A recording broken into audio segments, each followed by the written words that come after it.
Hey there, guys. So this is part two of the Spider-Man retrospective, and I'm gonna say right now that after this week, I probably won't have episodes out for like 3 or so weeks, maybe, give or take, just because I've got a lot of uni stuff due soon. I'm getting close to the end of the semester, so I won't be able to put out episodes for a few weeks. I don't know, 2 weeks. I think is probably 2 weeks probably. So there probably won't be any episodes out next week or the week after, but hopefully the week after that there should be an episode out. And yeah, but today's a really good one. It's a long one, so hopefully that sort of makes up for it. And yeah, let's get into today's episode. Hello, everybody, and welcome back to another episode of At the Movies with William Fletcher. As per usual, I am your host, William Fletcher, and I am joined, as per usual, by Harry Jobson. I'm back. And Barney Metcalf is finally available to do episodes again. Hey, Finally. Return of the King. King! The busy beaver. Yeah. And this week is part 2 of a big old Spider-Man retrospective for Spider-Man Across the Spider-Verse. Listen to part 1. We talk about the Raimi films and the Mark Webb films. We agree on some of those films, Harry and I did. So Barney, do you want to give a quick rundown of your feelings on the Sam Raimi films and the Mark Webb films? Just quickly before we get into the other films. So on the whole, I like the Sam Raimi trilogy. I love the first Spider-Man. I love Spider-Man 2 even more. Spider-Man 3, it's good. It's Spider-Man 3.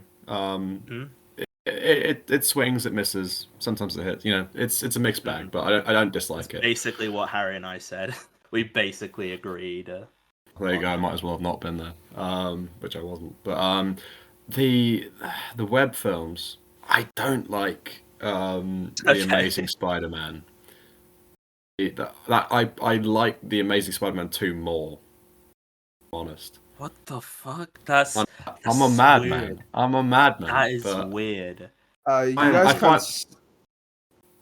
guys can't see me right now, but I'm off screen. Like I'm playing Angry Birds because that's how little I respect your opinion on the Amazing Spider-Man movies.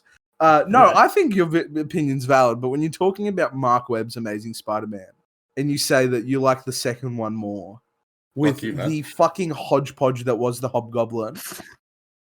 I don't stand by that. I don't think that's a good part. I don't think that the Amazing Spider-Man 2 is a good film.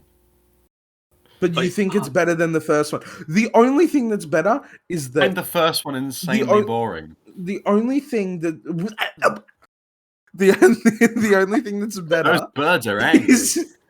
The only thing that's better in the second one is his suit and the fact that Gwen bitch dies. Actually, that's not true. We talked last week about how much we really liked Gwen.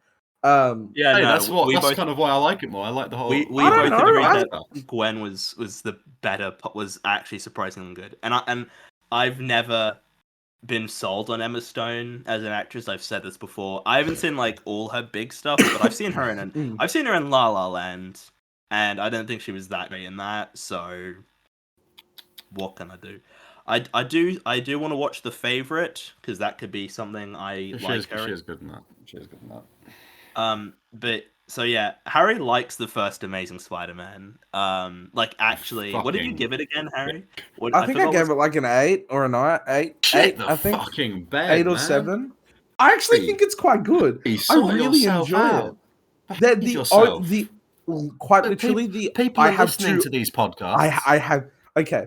So I was speaking with my brother, and he mentioned to me that when he was listening to the podcast, because it was like I didn't really mention it to him a whole lot, and then he's like, "Oh, you do a podcast, don't you?" Your brother listens to the show. When he does his long drives, he needs stuff to listen to, and he would call me, and then I told him about the podcast, and then he called me afterwards, and he's like, "Something that's really good about the podcast is how much that you and Will respect each other's opinions, even though you don't agree, and you're really nice about it." We're gonna get into right now. We're getting into the MCU movies, and that's all going out the window. Harry's brother. I don't care. Like, because you're wrong, but the only two negatives about the Webb films, and we talked about this last week, so I'm not going to go over it again, is the fact that the lizard the lizard looks like a Goomba from the fucking Yeah, the Super lizard. Mario Bros. Live action movie. The lizard And looks terrible. what there's the parents, the whole like his parents. Spies. Ben is a better Ben than the first Ben in the Raimi films. I don't care. The first Ben he had no relationship with. The only connection he had with Ben was after Ben passed, and then they had that connection. But like the Ben in the first Amazing Spider-Man movie feels like a person. He feels like a realistic human being that would live in Queens, and he's likable. That being said, Aunt May in the Amazing Spider-Man movies, I don't care. Not my Aunt May. I'm going to say now, I like you a lot. I enjoy our chats, but I don't think you should be allowed back on this podcast. What are you talking about? I'm Spider-Man. glad that I'm having this realization early on, so I can make my peace with it. But you're gonna rate some of these films lower than the Amazing Spider-Man. Okay, I just want to preface this before we get into the MCU movies. I want to say this: they're good.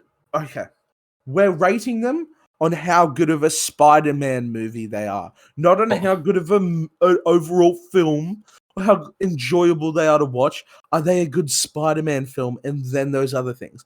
But the core rating for me is how they portray that Spider-Man narrative. That's all I needed to get out of Okay. Yeah, I respect that. Okay, so yeah.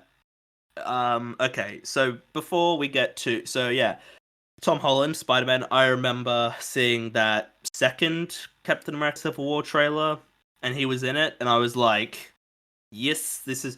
Because for the longest time, I was like, Spider-Man's not going to be in the MCU, Sony's not going to give that up, and then they reached a deal, and now he's in them. And so I remember... Yeah, so I rewatched Homecoming and Far From Home. I didn't rewatch No Way Home or Into the Spider-Verse, but I remember those two well enough, so I didn't need to, I feel like. This says a lot about the way I come into these podcasts, but I didn't rewatch any of them. But I'll go into that, because I've seen Spider-Man Homecoming a weird amount. It's like a ninja. It just kind of sneaks its way into my life, and then suddenly I'm watching it.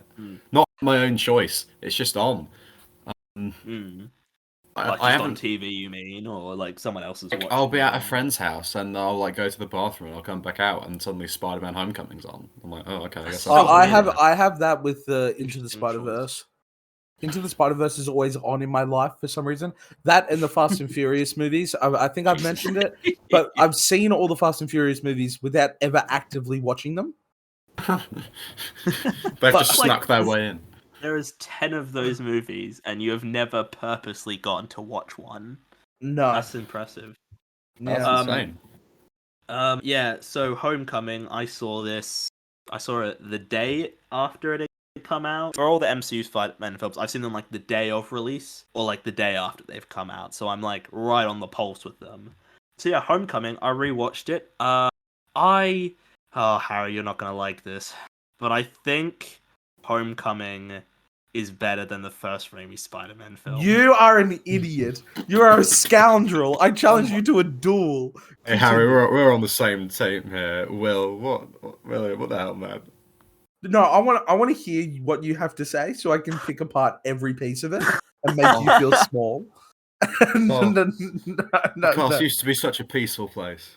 No, I'm obviously I'm joshing. But it kind of did. And then, unless we were talking about shit films like Dune, and then we got very. We at least thought we were at least on the same. We both side, agreed that it was shit. Yeah, I think I prefer Homecoming to the first Raimi film. I honestly, I think it's like it's better. It's definitely better than both Mark Webb films. Like, Harry, you're having a fucking laugh.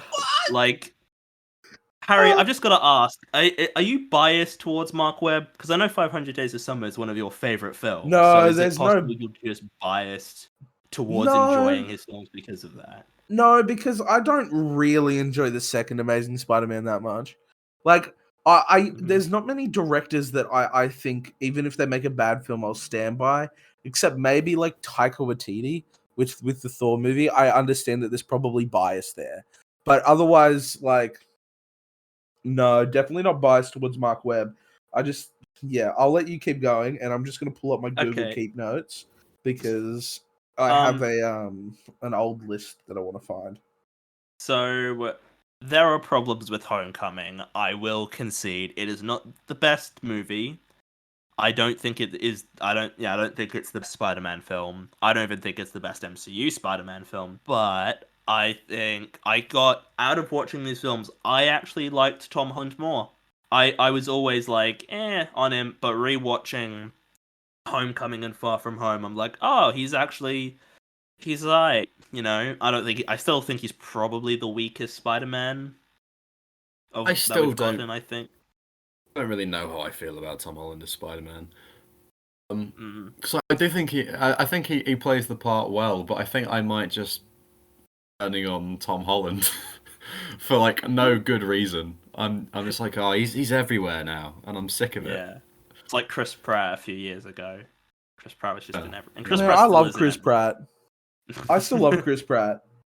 His performance in Guardians 3, again, not to spoil, was fucking absolutely amazing.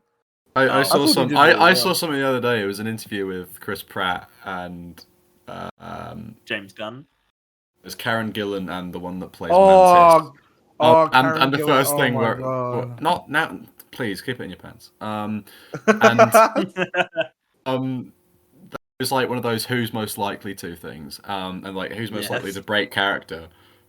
And Chris Pratt was like, well, it's probably going to be one of you two, because with me, it's not like, oh, Chris Pratt has suddenly transformed out of the character of Star-Lord. What a transformation. And I was like, he's self-aware. I'll give him that. I guess since we're talking about it now, Tom Holland, yeah. I remember, because I feel like we're going to be touching on more than just the Spider-Man films. I feel like we're going to touch upon Endgame and Infinity War and Civil War as well. And I remember after Infinity War came out, because we were all talking about it, the biggest film of our lifetimes, and we were talking about it, and one of my guy friends was just like, "Hey, these two girls, they were just talking about Infinity War, but they weren't talking about the movie. They were just talking about how hot Tom Holland is." I'm just like, well, that's what happens when you get like teenage Damn girls. straight. Damn And straight. Why don't they he's just a get a throbber. really but ugly person to play Spider-Man? Harry and I were talking about this last week that like Tobey Maguire is not that unattractive. Where like everyone makes fun of him like he's like not good. His looking, and crying face. They make fun of him looking like a nerd and his crying face. I'm a big fan. I'm a big fan of his like kind of his face when he's holding back the train. Oh yeah, it's like me when I'm pushing at a real big poo. I was gonna say it's a difficult poo face. Yeah. No, and I think we talked about like I still think Tobey's probably the best Spider-Man. Honestly, like I may be biased, but like what can I say? Tobey's my Spider-Man. He's my Tobey's my Spider-Man. Great, I love Tobey, and I loved Andrew after No Way Home. It took him 3 films for me to be like, oh yeah, no, he's pretty good. But I think Tom Holland is good. I know Harry doesn't like certain elements of Tom Holland's Spider-Man. You mentioned stuff about Far From Home, so we'll touch on that there. I have a few things I want to mention. If we're just talking, before we get into specific films, we've touched on Homecoming a tiny bit. But if we're just talking about the 3 Spider-Men, and I did rewatch the MCU movies to jog my memory. And I have nothing else to do on a weeknight except drink. So yeah, Tom Holland is too short to have like a presence as Spider-Man. When I was he's like first, 5'5". When I first saw No Way Home, and everyone knows at this point. Well, not just that, but the other Spider-Men show up, and I'm like, God damn, he's a short man. Yeah, I'm like, Spider-Man is not a short king. Like there are moments in the comics that where Spider-Man is physically the most threatening sometimes. Like he stands face to face with like Craven sort of shit. He's not that tall, but you know what I mean? Like I don't want it's not that I don't want, he's just I don't know. But maybe the character's yet to have his growth spurt. He's too boyish. That's my thing. Like he's what, 28 or something? He's 26. How old's Tom Holland? It's fuck He's knows. 26 now, I think. Yeah, Like, he's 26, 26. Yeah, Let me have a look. but he's looked the same since he came into Homecoming for me. He's He 26. just grew his hair, more defined bones, kind of as you do when you grow up. But other than that, he still looks far too boyish to me. The decision to have This this whole is- trilogy in high school as well, like I So really, this is really the most hated. they've lent into the whole Spider-Man being a teenager thing. Yeah, I Because never was. they kind of ignore it in the Raimi films, and it just doesn't Well, he work in the Web graduates like films. halfway through that film, yeah. So he's not. Yeah. He's barely in high school. I always preferred Spider-Man as a young adult becoming a man, rather than a teenager becoming a young adult then becoming a man. Like I, for me, my favorite period of Spider-Man is man, like a manhood Spider-Man. So like we can say Into the Spider-Verse. I can't think of the actor's name right now. He plays Spider-Man like Peter Parker. Jake Johnson? Jake Johnson? Yeah, Jake Johnson. All I can think of is Nick Miller from New Girl. Yeah, the same. Yeah, like Jake Johnson Spider-Man is like my favorite type of Spider-Man. But just also the very depressed out of it. Yeah, but who's just like like old and... sucking his fingers, getting the salt from his fries. Yeah, the weathered Spider-Man. And then obviously that or young, fresh, but still has to deal with living on his own sort of Spider-Man. I don't get me wrong, I love Spectacular Spider-Man, the comic series, the animated series, but I think that the high school line of Spider-Man is really only good for like maybe a movie, have him transition in the second film, but you don't need to touch on him being in high school that long because it's just we're getting real. The MCU's getting real young way too quickly. Like I understand we need to build a new Avengers. Yeah, there are a lot more children in it nowadays. And we need to push a young Avengers, but it's like every recent MCU film has a kid in it. Yeah, has a kid becoming the next prophet or whatever. And I'm like, oh, if I have to watch another Hawkeye, I'd watch it a million times actually, Haley Steinfeld. But like she also plays the Spider-Man, by the way. But she's Spider-Gwen, isn't she? Yeah. Like all jokes aside, when we're talking about the specific forms of Spider-Man, whether it be in animated form or Toby, Andrew, Tom, the TATs, I think Tom is the weakest. He just hasn't got that yet. I think he was getting it towards the end of the third film, but the only reason he has and was getting it was because of Toby. So like come on, he almost killed someone. He almost killed not someone, the Green Goblin, which again we'll get into when we get to that movie. But if it wasn't for Toby's Spider-Man, the Spider-Man, my Spider-Man, our Spider-Man, he wouldn't I don't know. Plus, that was basically half of the premise of the second film, and the third. There's just a lot of faults that I have, but we haven't gotten into them yet, and I've been ranting for a really long time, and no one stopped me. So someone please stop me, because I will not stop talking if no one starts talking. Thank you. Well, how do you feel about the old Iron Man in these films? He's I remember the marketing. He's on the post on like some posters like 3 times. There's like Iron Man, and then there's like Iron Man, and then there's like Tony Stark. Like he's on the poster like 3 times, and I'm like, I thought it was meant to be a Spider-Man movie. It's an Iron Man movie of the perspective of Spider-Man.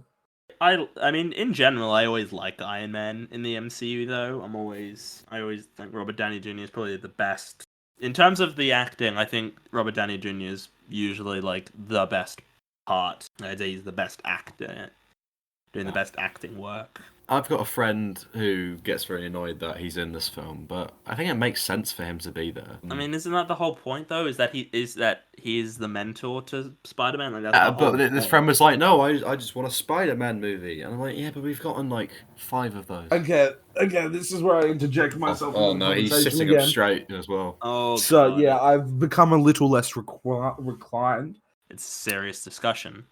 It is meant to be a Spider-Man film, but it does make sense, yes, to have Iron Man at some point in the film. But he could just Like the whole Iron Boy Jr., let's make Iron Man the No. fucking mentor to Spider-Man. Give him all this tech. It ruins everything that was Spider-Man. Like, Spider-Man is poor, broke. Like, that's the point. He wasn't raised or mentored by some billionaire playboy philanthropist that, like, Tony Stark fucking describes himself as. It was Aunt May, Uncle Ben in Queens. That's what it was supposed to be.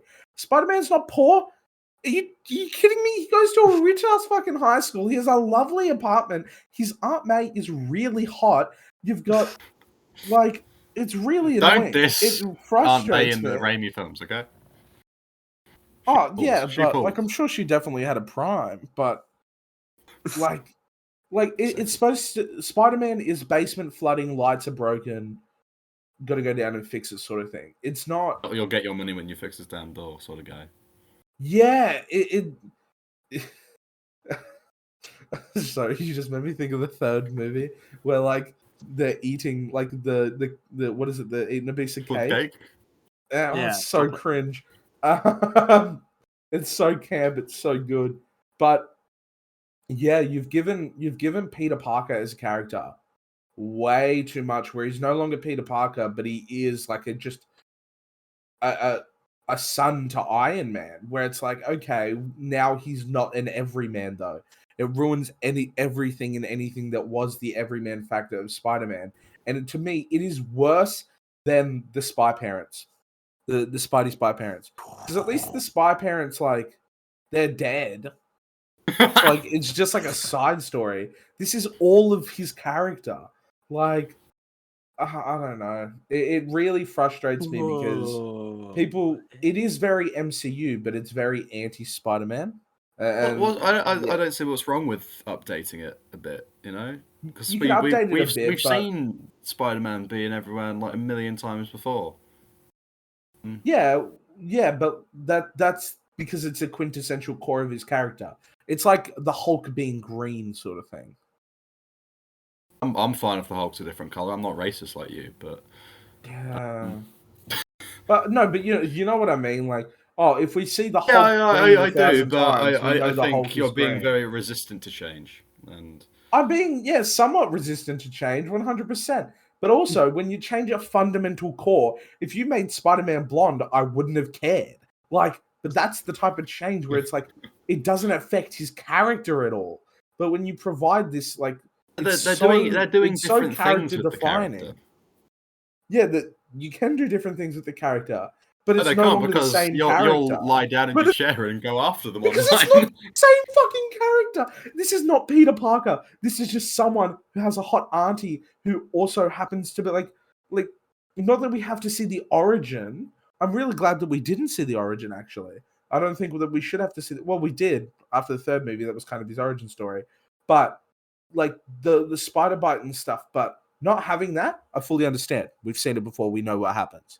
Giving him all of these resources and all of this, like, extra sort of stuff, and you can be an Avenger and you can be this and you can be that, and this is all for you, and this is a spacesuit and this is a rage mode and your suit has AI and it's this and it's that. It's like that all comes, that's all supposed to come from Peter, not from, oh, we'll throw money at it and it'll work sort of thing.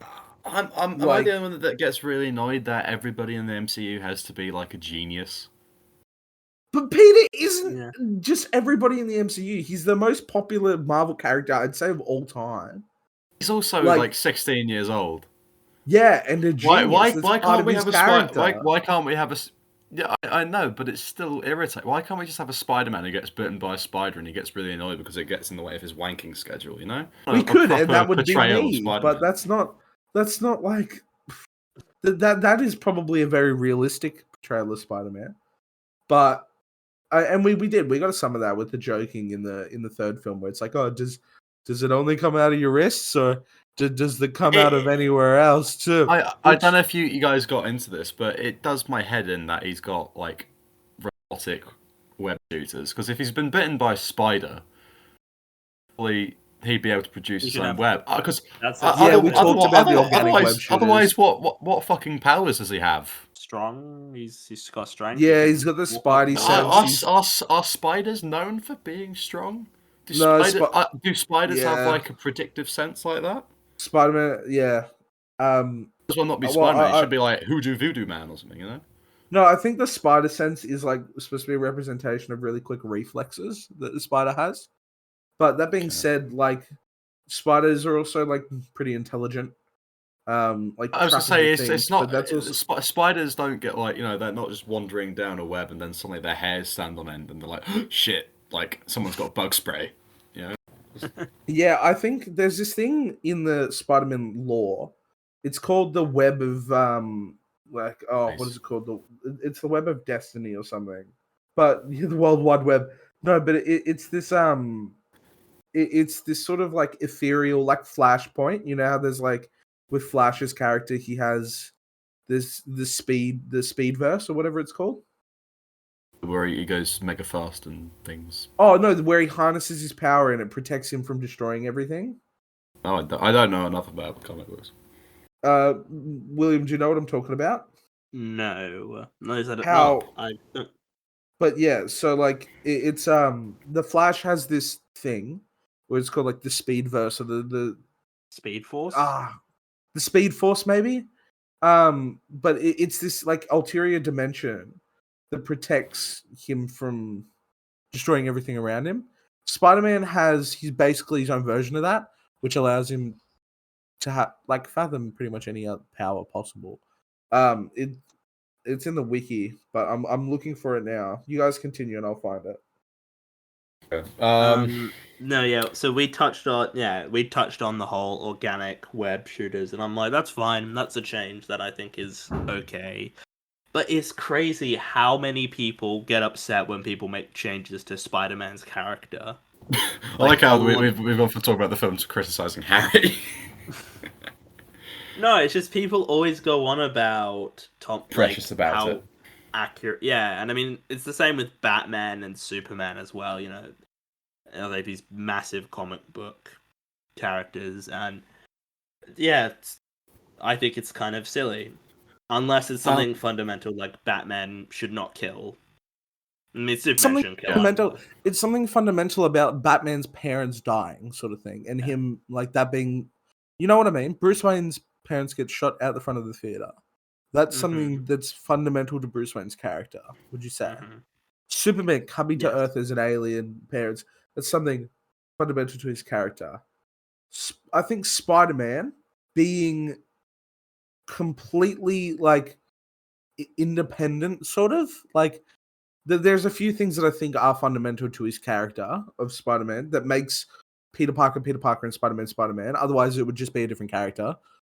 But I think it's not having the resources they need and having that sort of scrappability. That's part of it. He never had anything. We're going to get that more in the... we are going to, but I'm really actually optimistic about the future of the MC, like Tom Spider-Man. But I think at the moment he doesn't have like at the moment those movies didn't give him any of that. Besides the third one, which is why it's my favorite of the three. Well, we're gonna get another trilogy with Tom, so yeah, and I'm really keen to see what it's like to see if we can actually get I don't know. Now that he's independent, I think it's going in a really good direction. But yeah, I think a part of Spider-Man's character, akin to Batman's parents dying or whatever, is that he never had anything. Besides, now he does. Yeah, and now he does. Fine. So, but it's. Are you saying that like homeless people shouldn't, strive to be better? But watch Robin Pattinson's. Okay, so imagine a new Batman movie, but Batman's parents are fully alive and still rich, and he's just a boy that plays with his toys and never had the trauma of his parents dying. I couldn't give a fuck. But it wouldn't be Batman, because that's not part of. That's like a fundamental part of Batman's character. Then it wouldn't be Batman, right? You make it seem like I liked the Batman. I don't know. I'm not a big Batman guy. I think he's the stupidest comic book character ever, and people overhype him, and he should not nearly be as popular as he is. I hate Batman as a character. I think he's so weak and so like easily killable. But and people are like, I oh, really want to give see that in Batman. a film. Someone goes up to Batman and goes, "You're weak." No, but like just shoot him, or like the fact that Batman could ever beat Superman. It's like, oh, give Batman prep time. It's like, yeah, but realistically, there's not prep time. I was They've got, gonna say like, it's not Home really- Alone. Yeah, that's what I'm thinking. But anyway, I think that it's going in a good direction. But yeah, giving him all of these resources in the new trilogy or in the MCU trilogy really, really takes away the character for me. For someone who's read a bunch of the comic series and is like, yeah, I'd say I'm one of those annoying Spider-Man purists. But when you give him all of this, it is a fundamental change to the Peter Parker, which then changes the Spider-Man. Because everything that Peter Parker does affects Spider-Man and vice versa. Fucking all right. So besides Tom Holland, who else is there? We got Michael Keaton as Vulture. Really like him I in think this he's film. great. I think he's great. I love Michael Keaton and things when he just shows up and stuff. He's great. One of the best MCU villains. I stand by that statement. Probably apart from Thanos, he's probably the last one that I thought, oh, you're good, weren't you? I can't really. I mean, Killmonger. actually, no, I'm talking shit. Yeah, what am I on about? Yeah, no, Killmonger was better. Yeah, I like Harry. Do you like Vulture? I think Harry's just done. Harry's given up. Not the proper portrayal of the character. Because it's not a proper portrayal of the character. Do you know why I don't like Michael Keaton as a Spider-Man villain? Oh god, because you just think of him as Batman and Beetlejuice. No, because he's not Spider-Man's villain. He's Iron Man's villain in this movie. His whole beef is with Iron Man. Spider-Man just gets in the way a little bit, and that's the why movie. you don't like these first two movies at all, do you? That's why you don't like Far From Home. Well, either. mate, because it's just people going after Iron Man, and Spider-Man just happens to get in the way. That's exactly it. That's my whole. That's the cut of my jib, man. That's the point. My gist is that Michael. I liked Mysterio more, but that's because I kind of like Jake Gyllenhaal. But I also like Michael Keaton, and I like him as the Birdman, so I liked him as the Vulture. But I didn't register that you were referring to the film Birdman. Then I was like, did you just forget the word Vulture when you said Birdman? I like him as the bird character. No, I really like Tom Holland as Arachnid guy. I really like the performance that he gives in this movie. I think he's really fun and he's a really good villain. And I like the little Donald Glover bit where they sort of tease the Prowler. I like the this is before I knew. And when I first saw it, it was before I knew who Donald Glover was. Really? I recognized him, but I wouldn't have been able to. Yeah, I hadn't seen Community yet. I didn't know Donald Glover and Childish Gambino were the same person. I don't think I'd listened to any of his music anyway. I was gonna say, wasn't like This Is America like the next year or something? Yeah, well, I mean, he's Redbone still done was before music. that, though. He's still and Sweat. Redbone was bigger and before that. I mean, yeah. I mean, that's why he left Community. Well, no, because he also did that. I don't really listen to Childish Gambino. Yeah, Donald Glover. I want him. I'm like, can he come back though? Because he's a very big deal now. I mean, he was a big deal when he was in it, but like, because they're gonna do Venom next, so like, they're just gonna forget about Donald Glover and just be like, yeah, we're not gonna do that. We're not gonna have Miles or whatever in this. There's a lot of people. There's Jacob Batalon, the Ned. Yeah, I like Ned. It always breaks my heart when that Lego Death Star falls onto the ground. Oh, dude, it's the most painful thing I've ever seen. It is heartbreaking. Only beaten by the fact that they might not have picked up all the pieces, and there'll be a sneaky little bit of Lego hiding in the carpet that Peter will step on when he gets out there. And they won't be able to fully complete it. There's just that one piece missing. Oh yeah, so Harry and I, we talked about last week the relationships between Toby and Kirsten, and then Andrew and Emma. And I think we both agreed that we didn't give a shit about Tom Holland's love interests.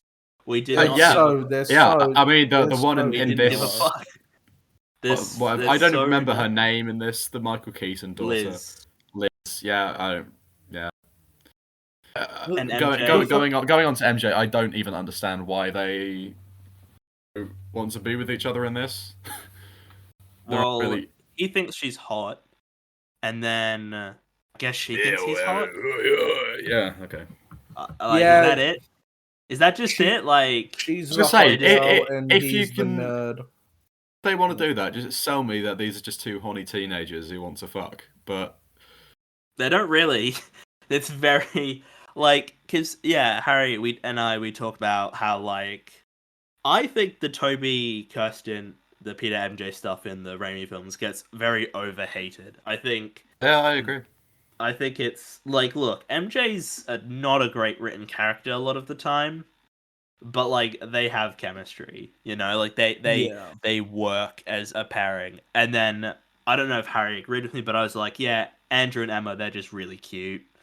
Like it's just that simple. They just, you know, Wait. I just like, tell that's you what it nice, yeah. is. I tell you what it is. That Toby and Kirsten, the first Spider-Man films, their relationship's like KFC. It's really good Finger when you want a licking bit of a good. cheat. When you want to, yeah, finger licking good when you want a bit of a cheat meal, but it has its problems. It kind of makes you feel like shit afterwards. All right? Okay. Not bad. Toby and Not Andrew, Andrew and Emma Emma. Yeah. are like mum's home cooked roast. You know what I mean? Like just Dry. perfect, gets you through. Like it's really lovely. It's full of flavor. You got the gravy. You're just like, yep, this is what I wanted. This is what I needed. At the And end, then somebody dies. and then Tom and then Tom and Zendaya is like Macca's Nuggets or Red Rooster. Like, is it chicken? Maybe. Like, you know what I mean? I mean, that's a pretty good analogy. I can't, like, I get, like, that makes sense to, like, I think you're dissing the McNugget too much. I think it's like you've got Oh a yeah, really, not the McNugget, but they are an obscure you've level gotten of a chicken. really like photogenic burger, like the one that you'd seen in an advert, and then you drop it and it changes into the sort of thing that you actually get from McDonald's. And you're like, oh, yeah. Yeah, that'll like maybe a box of like home brand nuggets where you're like, it's chicken. yeah. Other I can than put it in the air Oh, yeah, fryer. just It says it's mostly chicken, so yeah. No, I couldn't care less about the romantic in relationships in these films. It's like the most boring stuff of superhero films anyway. yeah. But I feel like they don't have that much chemistry. Like maybe that's the problem. Like Toby they're a and real life couple, and none of that comes through.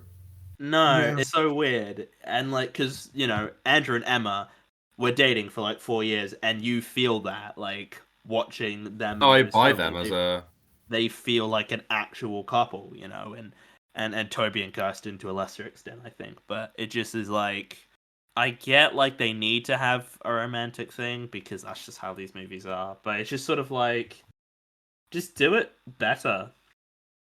Like, just do it better, guys. That's all that matters, really. I just want Yeah, them to and do it better. I don't think it's like the MCU's fault either. Because although No. like I want to be like MCU Spider-Man, everything wrong with Iron Man. But like Tony and Pepper Potts, I really like their like relationship arc. I always liked it. Like it was or you go, is there anyone else who's had sort of a really, I guess like Bruce Banner and Cap and Peggy, Peggy Carter, kind yeah. of. Yeah. yeah, but it's always like I don't know. I just feel as if the Tom and Zendaya in the current media anyway are both sort of like very powerful sex symbols. You know what I mean? Mm-hmm. Zendaya has Euphoria. Yeah. No, I think they're the most important figures of the modern age. But I think that one's funny. Where'd you get that one from? No, No, but they're it's powerful sex in systems joke, in popular listeners. popular media. I think that like Zendaya I mean, is Tom Holland's very just in every. Tom Holland is in everything. Let me just look at Tom Holland's filmography. He's 'Cause making been something in, else this year where he's going to cry because that seems to be his ace card when it comes to dramatic acting. He just cries a bit. yeah, it's like, I can't just be Spider-Man, you know. I want to do dramatic acting, guys. You know, let me just look at And what then the he's. film isn't that good. So he was in a short film called Lost Call. The last feature he did was Uncharted. He was not good in that. And he's part of the show called The Crowded Room Is with this Amanda Tom? Seyfried. Yeah, this is Tom Holland. Yeah. Oh yeah, no, I think that's what I'm thinking of at the minute. Yeah, and it's on Apple TV, which is so annoying. That it's Apple TV. Yeah, I really wanted to watch The Greatest Beer Run Ever, but that was on Apple TV, and I'm like, Oh yeah, is damn. that the thing with Zac Efron? Yeah, I like Zac Efron a lot as an actor. Well, you're a Can't big explain Farrelly it. Brothers fan as well. Or is it just Peter Farrelly? Dumb and Dumber is a film that Yeah. yeah. So yeah, I just don't buy it. I find it to be very like, oh, we need to do one, and I mean Liz is nothing in Homecoming. She's just like, she's just like a pawn to get to like the next point. Like she's not really She a literally just character. literally just a piece of glue that is meant to connect Peter to I the say Vulture somehow. it's just motivation to do hero-y shit here and there. And Yeah, that and it's glue. It's a bridge, a tiny little bridge between Peter and the Vulture. Yeah. Then who else is in this? Jon Favreau. He's in all of these new Spider-Man films. I like, Mine, it's nice to see him I love but Chef. still knocking about. yeah, I mean that's sort of all the characters. There's a bunch of like there's a lot of comedy. Like there's JB Smoot. Well, he's in the second one. There's Martin Starr, who I'm a very big fan of from Silicon Valley. You've got Oh yeah. yeah, you just got a lot of other. I like how they changed Flash in this. I appreciate that he's not like Yeah, just I like bully. the different different types of bully. The fact he's not this big like domineering guy. He's just kind of a dickhead. It's very Yeah. modern. It is much more modern and more like he's but much more of a psychological bully, but he's also not respected, which I think is really good. Like He seems like a classic case of like a bully that is projecting onto somebody else. he's like a Yeah. bully, but at the same time, everyone's like he seems like that guy that's part of your friend group that you like don't want around, but he always follows you around. And you're like, There's a moment in the next one that I think's really sad when they get back from the trip to Europe and like the chauffeur's there and he's like mother couldn't make it or something and he's like I dude, understand. there's so much opportunity for character development there, and I love it. And they didn't do anything with it yet, and I understand that because this third film was very much Peter, like the three Peters. But that's my literally that's my favorite part of the second film. Wow. Alrighty. Yeah, Homecoming. I just like it's a nice I sort think of there are some really nice action scenes in there. I think yeah. they're quite good. I mean, the boat sequence is alright. I think it's decent, but like it feels like it's just trying to do the train thing again from Spider-Man 2, but And I'll give not you as that. good. I do think though, what is a great scene is it's towards the end when Peter gets crushed by all this rubble and he just has to like push his way out of it. Like I think that's Force his way out. yeah. Yeah. And I'm like that's good, because the entire film he spent, relying on other people to bail him out, and now he can't do that, so he has to. I feel like that's a core part of Spider-Man. Hang on, there you go, Harry. He becomes more independent as the film goes on. Yeah, but yeah, kind of.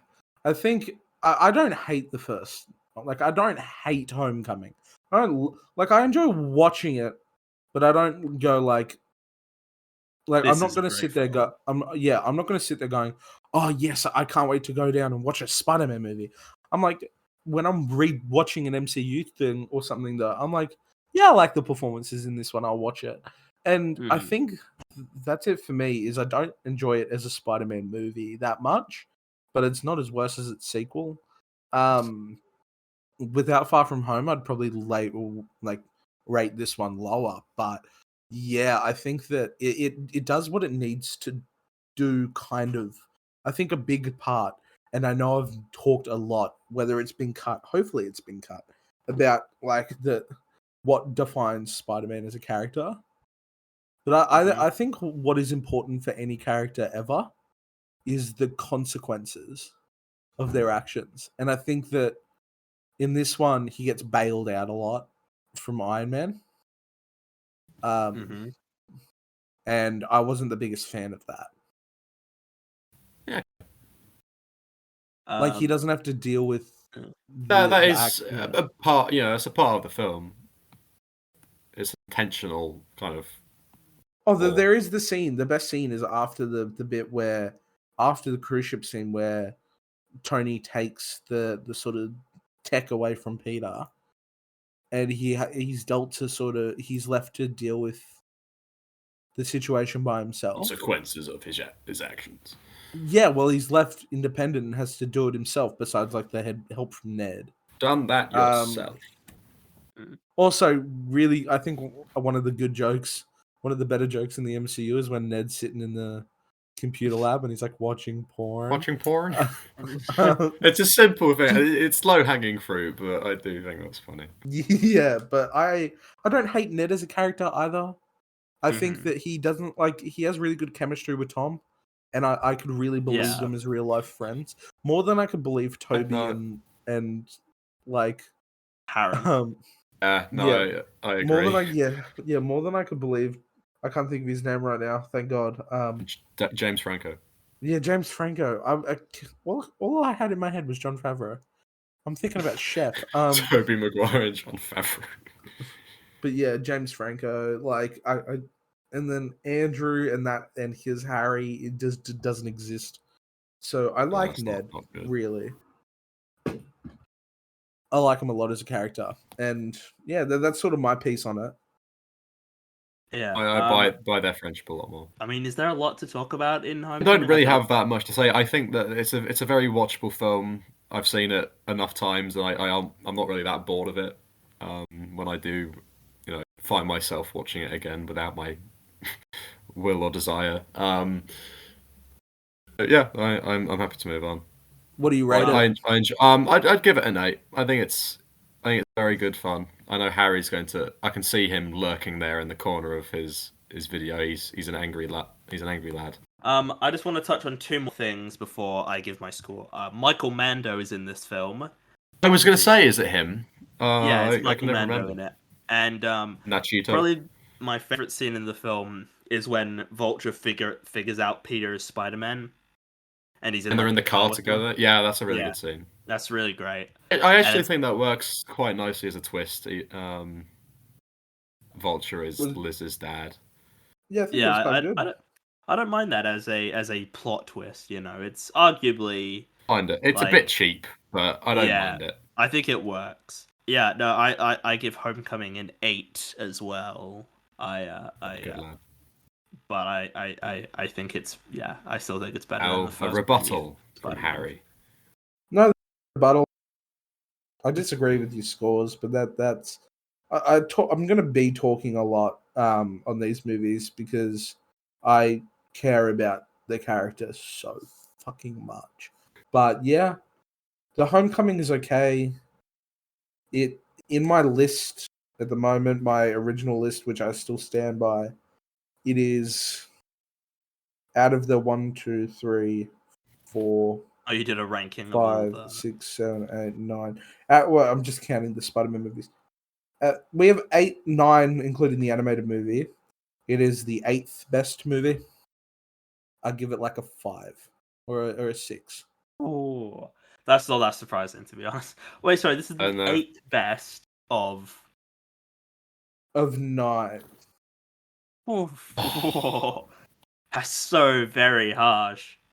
But I just think that I think that Sam Raimi's trilogy is better, all 3, and I think that both TASMs are better. TASM 2 hardly though, genuinely hardly. Like they're basically 7 and 8 interchangeable. Okay, and so then we move on to Far From Home.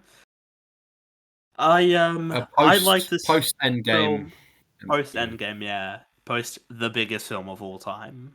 I enjoyed it more on this rewatch. I really like it. I like it quite a bit. It's the weakest of this new trilogy. I think it's definitely the weakest one. That's just because it just kind of feels like it's in an awkward zone between Endgame and what they have next. Because this was the last one of whichever phase they were in at the moment, wasn't it? Phase 3. Yeah, this is the end of Phase 3. So they have to sort of wrap it up, and it feels a bit. Harry hates it. It's gonna be fun. And Harry's already been. Harry's mentioned things either in last week's episode or just off record about problems he has with this film.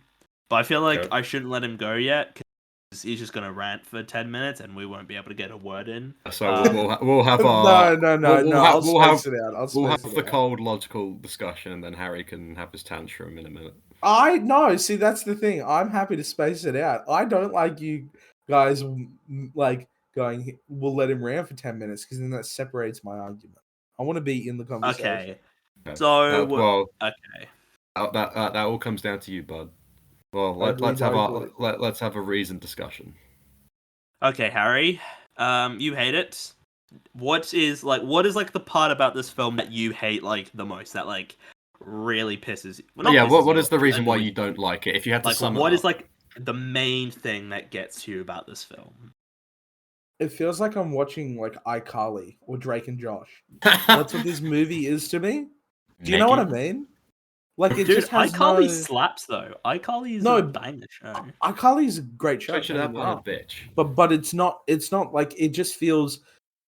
I can give like two examples. One, of moments. I guess the scene where he's caught with his pants down, and then the guy like takes. See that is a weak scene. That is a weak stupid. Scene. That is my it does feel like a bad sitcom. That feels very cheap to try and get some tension, as it were, out of it. And this movie is a sitcom, but deals with like it sort of is, but has so many bigger things. Like they give him they give a child the power of government drones, and then oopsie, almost killed my whole class.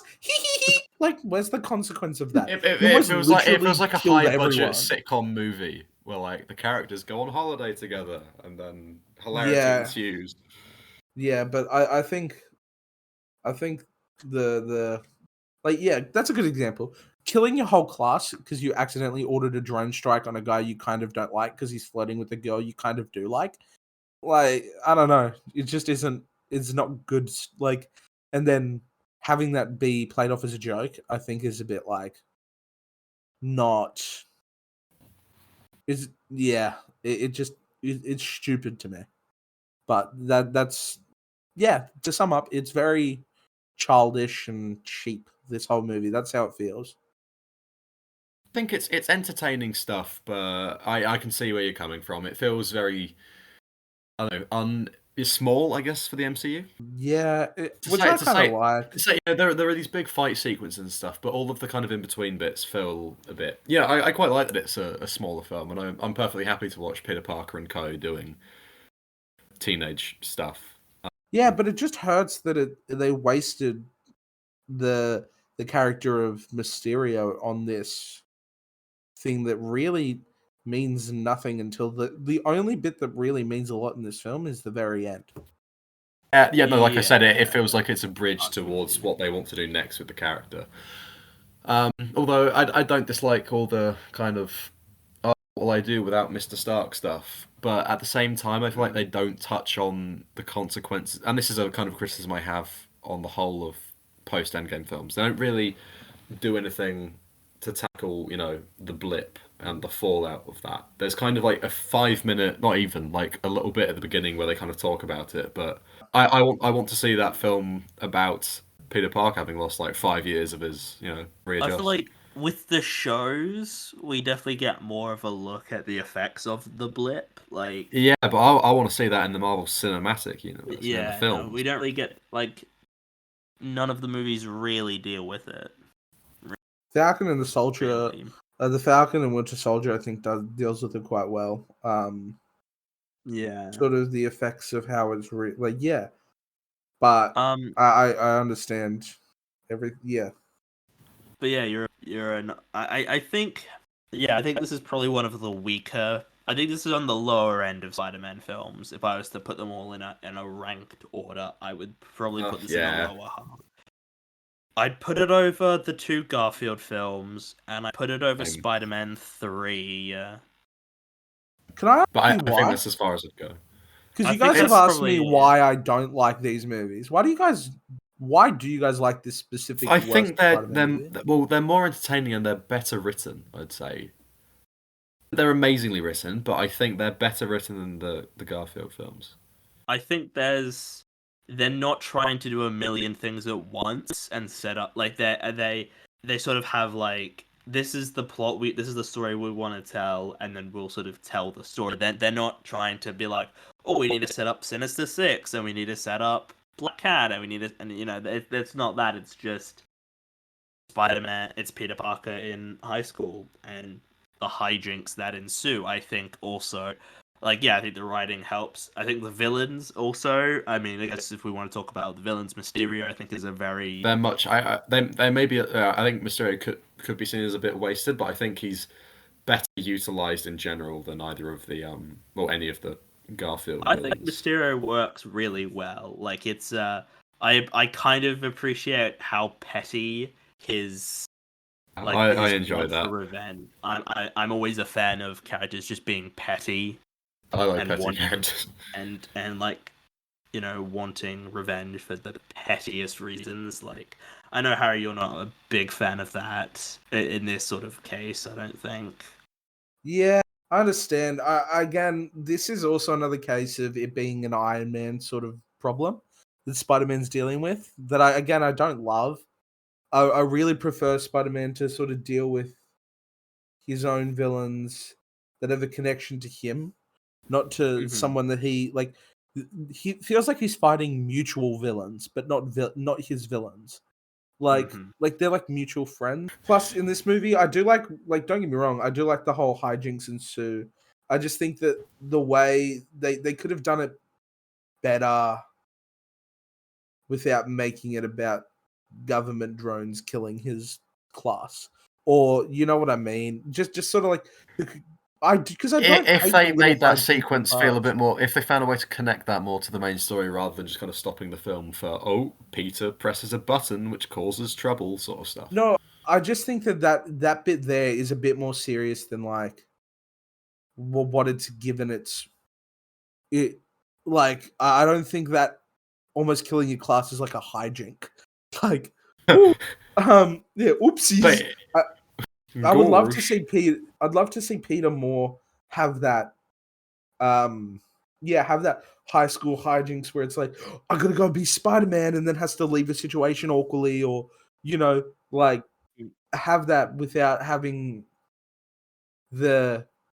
I think it goes too big to fit a small idea. I mean, sense like it it overdoes it.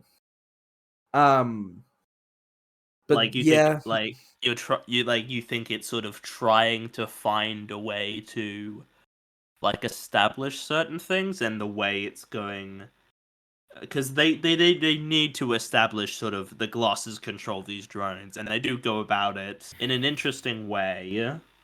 I will admit it's very I It's out of place a bit. yeah. yeah. I don't know. I just think a lot of, for me personally, it's difficult to put into words more. But a lot of the film just doesn't work for me. I think a lot of the writing is really, really cheap, and I think that it could have been done by AI. It's really boring.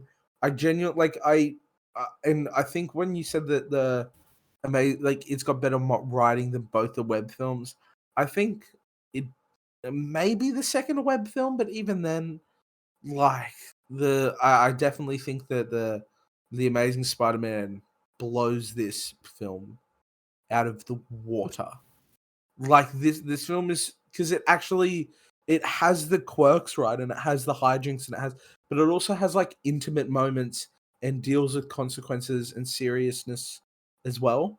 This film, I feel like, doesn't do that. Besides having one short moment, it has one moment where Peter looks at a mural, and then it's got one moment where Peter is crying to Happy, but because like, and I liked that moment where Peter's talking with Happy because that's very human. That was like the first real moment I felt like I saw. But yeah, this film just it lacks any character, any purpose, and any sort of meaningful idea, and anything that could have been a meaningful idea becomes Marvel joke. It really falls a victim of the Guardians of the Galaxy isms that have become really prevalent. Mhm.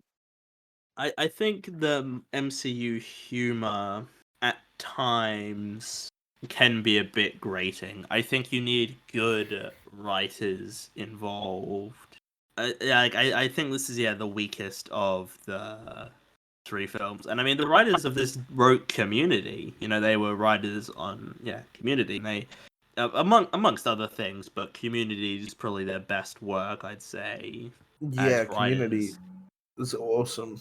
Yeah. I kind of like though that this film is a much smaller affair post Endgame. Like, Yeah, Calm down. But it doesn't at the have to same, be it happy, just, but- in terms of substance, it just feels stuck in between phases. Yeah, it feels like you have a layered cake, right? Not every layer of the cake has to be delicious, cakey, big, be the best part of the cake. But this film feels like the cream in between the layers, where it just feels like it's just, Yeah, it's like, yeah, but it's no one's favorite it's. bit. I think it's too Yeah. sweet and it's too overbearing for the cake, and it doesn't do what it needs to. Everything that's wrong with this film is what people hate about the Thor movie. Like I relate this movie. Its closest counterpart in the MCU, I'd say, is Thor: Love and Thunder. in terms of like the humor style and Yeah, being, just in terms of how it treats things in the film. yeah. Well, it's interesting looking because I remember when this. I've been looking back at like people I follow and like Letterboxd and stuff, and people love this movie.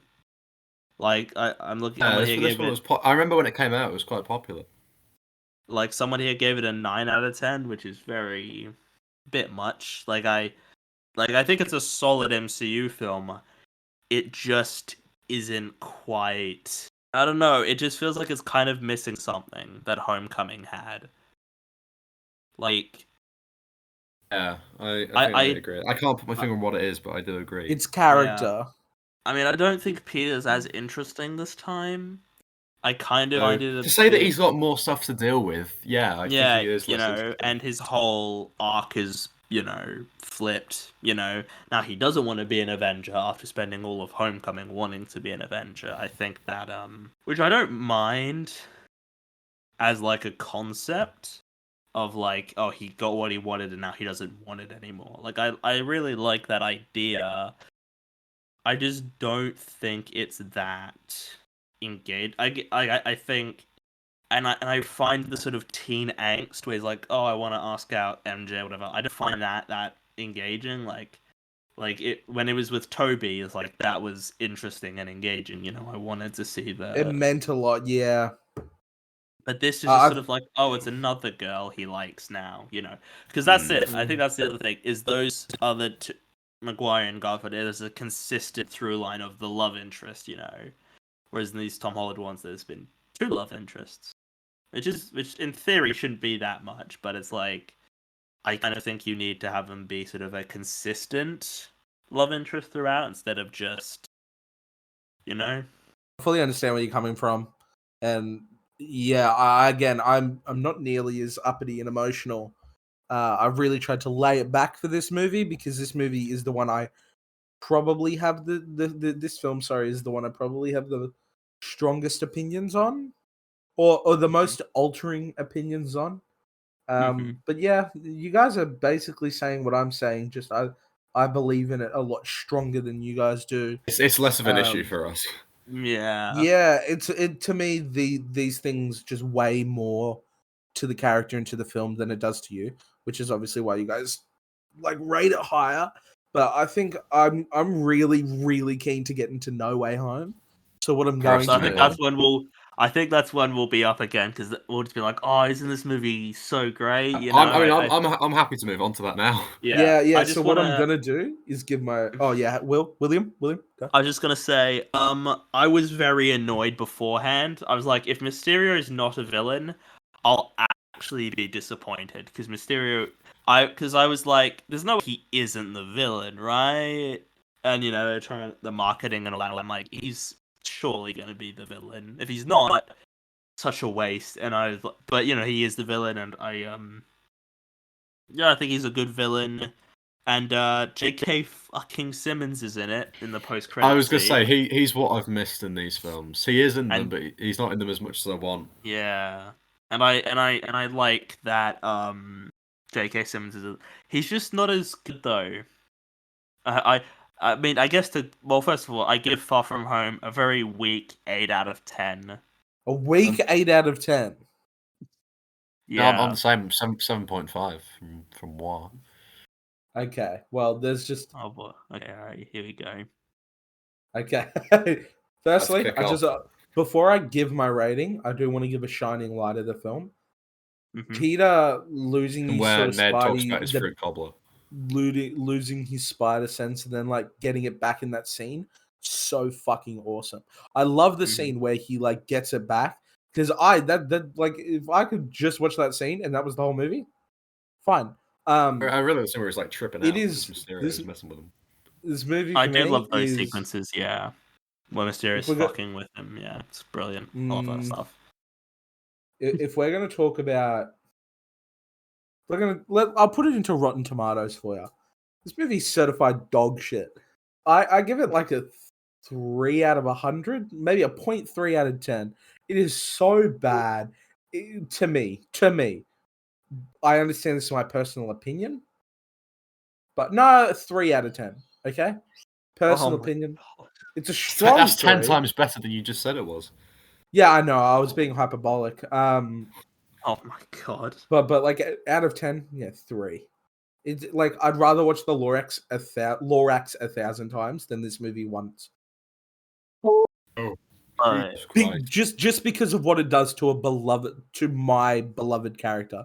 If this movie was Boy. about like Captain America, I'd probably like it more. But you know what I mean? right. It'd be weird if Wow. Captain America nearly got his schoolmates killed in Yeah, but you know what I mean. Like any other Yeah, I know. character. Yeah, Yeah. Okay. Um. that brought down the mood. Let's get into it. All right. No Yeah, Way a film Home. that I think we all like. I remember I was so excited for this. I remember when there was the rumors that Alfred Molina and Willem Dafoe, I'd heard that Kirsten Dunst was gonna be in it, and I was like, this is what I want. This is like what I need. And then that first trailer came out, and seeing Alfred Molina back was just like, yeah, this is what I want. Peter. This is great. Like this is like legitimately, this is cinema. I don't fucking care. No I Way Home is cried. my yeah, I nearly did as well. Like, and No Way Home, I don't care. My favorite film of the decade so far. I don't give a fuck. Yeah, Look, I understand it is a flawed movie, but I can ignore the flaws. Like, It's a I've damn talked to good a time lot though. of, I've talked to a lot of people, and they like, oh, it doesn't really hold up that well, and I'm like, okay, still get giddy every so single time. Don't get me wrong. Every It's time I still epic rewatch the seeing. film, I'm sort of waiting for the other Spider-Man shot. But I like yeah, Yeah, also and it does slow down around a point in the middle, but then the other Spider-Man show up and the film comes alive yeah, again. it takes a really long time to get really great. I think the whole actually I disagree with that. I love this film. I think that see, Yeah. I don't think it takes a while to get great. I think the start is No, I sort think of it's great like at the start and it just slows down in the middle. I think the Yeah, opposite. I I think think it sort it's of sort of has a shit at the slight start dip and as it goes on, I think. I think it at the start because it follows so quickly, like directly on from Mhm. Far From Home. I'm like, it's a bit slow. It's a bit here, like yeah, we're all saying, and then they show Daredevil, and I'm like, okay, and then Yeah, like so I'm I not just I'm get not it, that familiar with Daredevil, but I understood the hype around that bit. but I get that fanboy like injection of heroin. yeah, I'm like, I okay, saw this inject the yeah. fanboy. So yeah, I saw this the day after it came out here. So I'd had it spoiled that like fully confirmed that Andrew was in it. So I was like, yeah, I mean, I was like, if they're not in it though, that's just that's worse, honestly, if they're Right, not in it's it. clickbait. But I saw this the day after it had come out. Fairly packed screening. It's the most I'd seen it packed since like pre-COVID. Like this brought back cinema. everybody talks about Top Gun saving cinema. It's like 6 months ago, Spider-Man did that, Yeah. without a China release, which is even more impressive because China makes up a lot of a lot of big blockbusters box office, Yeah. but I still just couldn't. I just had to cheer when Andrew came in, dude. Like I was like, there he is. I couldn't, Yeah. yeah, That guy. no, it was great. It's honestly one of my favorite cinema experiences. Seeing that film. It's yeah. I don't care. I love it. I I think it's great. I think it's a great film. and that's what we love to say. See, as a Spider-Man fan, I booked my tickets I think it was the day that they got confirmed. The release day was confirmed. Is when Mhm. I walked down to my cinema, paid for the earliest screening they had of the day, and went, "This is." So was it like a midnight screening you went to, or? They didn't have a midnight screening in my town, but it was I think it Mhm. was like a 7:30 a.m. one. Jesus It's like Christ, when. that's very early. Was it like a packed out Oh yeah, screening? yeah. Yeah. So it was like people in Spider-Man costumes. There was not a Oh free yeah. seat. I booked my seat, so I was in the middle, like middle back, which is where I want to be. Oh yeah. You always sit at the back and in the Well, middle. Like that is the best. I go a little further than the back. Not quite the middle, but in between the back and the middle, I'd say. Yeah, and then, but yeah, see that, and then I watched it and I cried tears of joy. It was the greatest cinema experience I've ever been to. I Yeah. was screaming, hootering, and hollering. And everyone was like, it wasn't just like shit was getting thrown. Like it was crazy. But it was, yeah. I think this film, like, it's so strong in the Aunt May, the whole apartment fight scene with Goblin. Oh my fuck! It is such a good fight scene. It is Oh, it is. such a It's great brilliant. fight scene. It's brilliant. I And think The I bit where I. he's think like I'm he's on. that's like punching the exactly shit what out of Goblin, and Goblin's just smiling back at him. And it's that like, oh is. shit. Yeah. There's The that second they great enter that moment. apartment Yeah. is where the movie starts for me. That's where the Yeah. film becomes it hits its greatness, and that's where it gets all its rank. The first like 30-40 minutes before that, however long it takes, Yeah. I my think favorite part was so. Daredevil. Yeah. So I remember because I saw this with my oldest sister and her husband and my younger sister. So we all saw it. And I remember my oldest sister mentioning to me like she kind of wished they hadn't shown that the villains were in it. And I'm just like, well, you can't really show any of the movie then. Like they're basically they're the entire plot. You can't.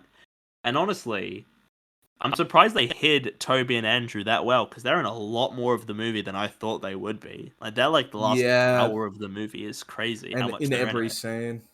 Yeah, and it takes a bit to get going, but once you have the villains there, it's basically great. I think I love. I mean, we It's touched on really this, but great Willem seeing Dafoe these as actors Green. playing these characters again. Yeah, and they're basically playing them the same as when they were in the Raimi films. Like they're not. They're Toby's based. just a bit more matured. Andrew's Yeah, is a bit more dark, and Yeah, it's because their characters have developed off screen. yeah, yeah. But I mean, the villains are basically they're not. They don't. They're just like, oh, it's just these guys. They're But not that different. it does feel like they've been plucked from where we last saw them. Yeah, exactly. yeah. And I love that. It was Oh, very except weird Jamie though. Foxx. Jamie Foxx he's a bit Jamie different. Foxx's I know Electro is so that you much can't. cooler. To be fair, they couldn't really bring him back as a blue guy though. That would have been. No, it would be No, fucking they didn't have weird. to bring him back as a blue guy. They didn't have to make him look as ugly as they did Avatar. in the second movie.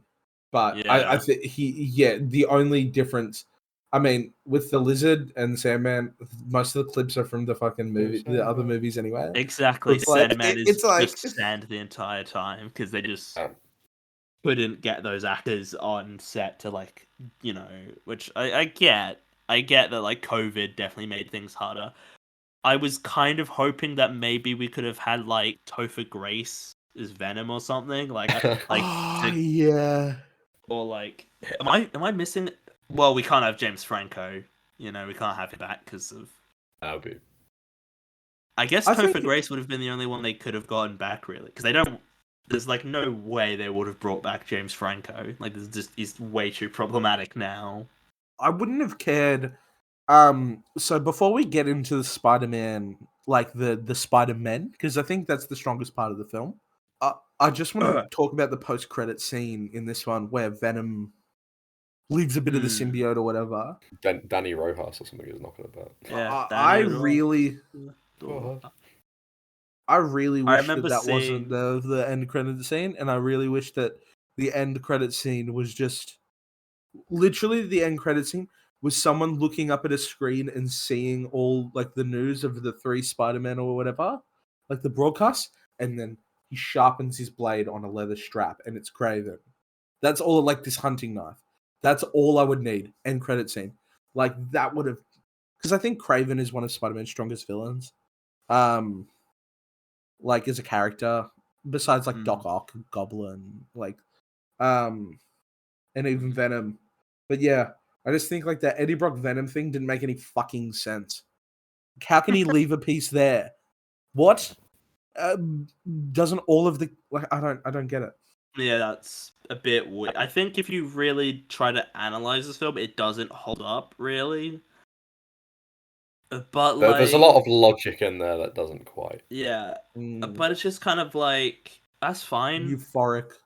I can, yeah. I'm happy to just sit and enjoy a film. You know, I don't need, like, it doesn't bother me in the way it bothers other people. You know, I know a lot of people complain about that, and Me. no, it's just I've talked to a lot of people.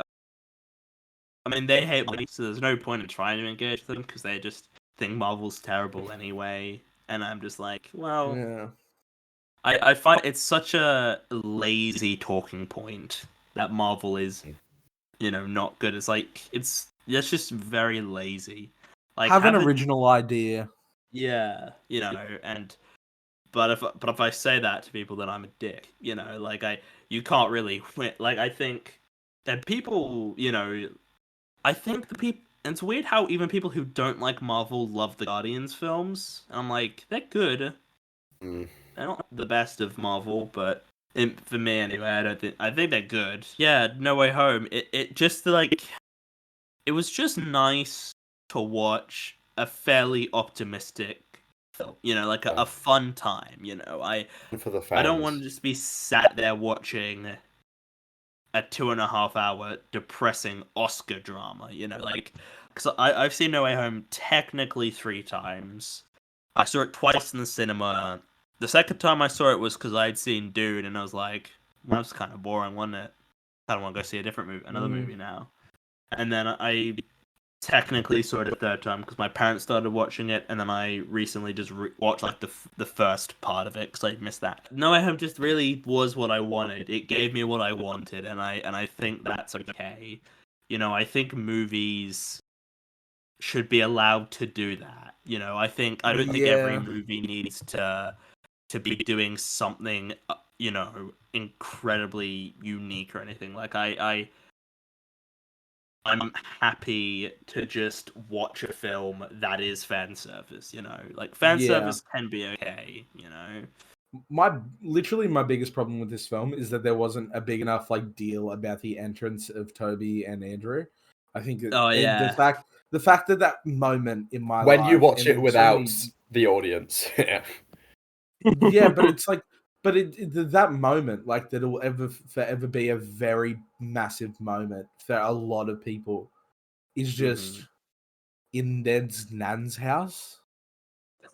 Like, what the fuck?